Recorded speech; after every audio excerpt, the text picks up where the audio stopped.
पदार्थों को समूहों में वर्गीकृत करना। समझ गया? तो यहाँ पर एक शब्द है क्या, वर्गीकृत। तो सबसे पहले वर्गीकृत का अर्थ समझ लो। वर्गीकृत का मतलब होता है कोई भी अगर पदार्थ है, कोई भी सामान है, कोई भी पदार्थ है, उसको जो है यानी सही जगह पर रखना। समझ गया? वर्गीकरण यानी वर्गीकरण करना। तो वर्गीकरण का पहले परिभाषा समझ लो क्या है। हमारे चारों ओर कई तरह की वस्तुएं पाई जाती है। हमारे चारों ओर की किधरों भी देखते हैं कुछ न कुछ रखा जाता है। जैसे यहाँ पर क्या कुर्सी दिखाई देता है। समझ गया? तो इसी तरह से बहुत सारा चीज, बहुत सारा पदार्थ मिलता है, ठीक, पाई जाती है। उन्हें पहचानने, तुलना करने और अध्ययन करने, अध्ययन का मतलब पढ़ाई करने, अध्ययन करने में आसानी हो, इसलिए उसके गुणों के आधार पर समूहों क्या कहते हैं, समूहों में बांटते हैं, जिसे क्या बुलाया जाता है, वर्गीकरण बुलाया जाता है। समझ गया? तो उसके बाद क्या है, अरे हल्ला मत करो, दिल थाम करके बैठो। समझ गया? पूरी सब्जी बटने वाला है, आराम से खा लेना, चले जाना। चलो अगला क्या, वस्तु। वस्तु को इंग्लिश में ऑब्जेक्ट बोला जाता है। क्या बोला जाता है? ऑब्जेक्ट बोला जाता है। तो वस्तु का परिभाषा क्या होता है, जो चीजें हमारे चारों ओर दिखाई देती है उसे वस्तु कहते हैं। समझ में क्या है, किताब, कुर्सी, बोतल, ये सब जितना भी इधर इधर भी पड़ा हुआ है सब क्या हो गया, सबको हम वस्तु ही बोलेंगे, सब वस्तु बोलेंगे। उसके बाद क्या है, पदार्थ है।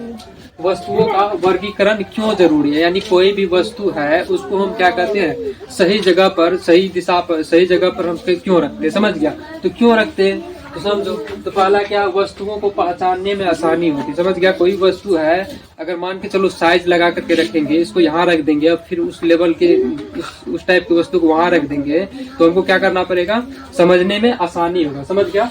पहचानने में आसानी होगा। अगला क्या, उपयोग में सुविधा होती है। उपयोग करने के लिए मान के चलो 10 को कपड़ा रख दो, एक बोझा रख दो कहीं पर, अब कहीं पर तैयार होकर के जाएगा तो क्या, अब वहां जाएगा, ऐसे खोजेगा, 1 घंटा से खोजेगा।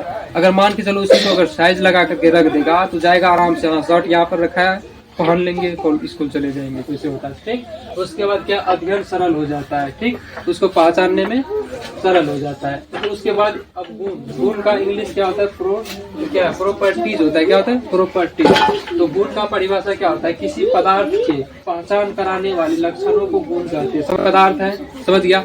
अब मान के चलो वो लाल कलर का है, ठीक, वो उसका गुण है कि वो लाल कलर का है। समझ गया? तो गुण का मतलब समझता है ना, यानी किसी चीज का विशेषता, ठीक। जैसे कि मान के चलो बम कुमार है ना, ये टोपी पहना है, उसका गुण विशेषता क्या है कि वो टोपी पहना हुआ, उसका वो गुण है। समझ गया? अब भूस्कोल है, उसका ये लक्षण है कि वो भूस्कोल है। समझ गया? इसको सही करो। समझ गया?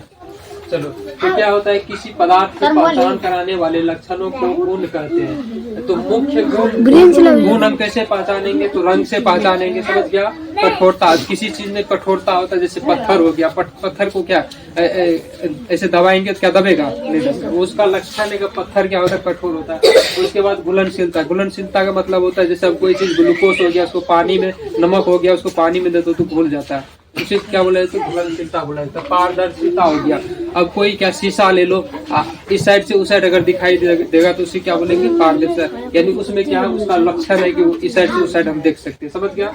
उसके बाद क्या है, तैरना या डूबना हो गया। समझ गया? अगर एक पत्थर का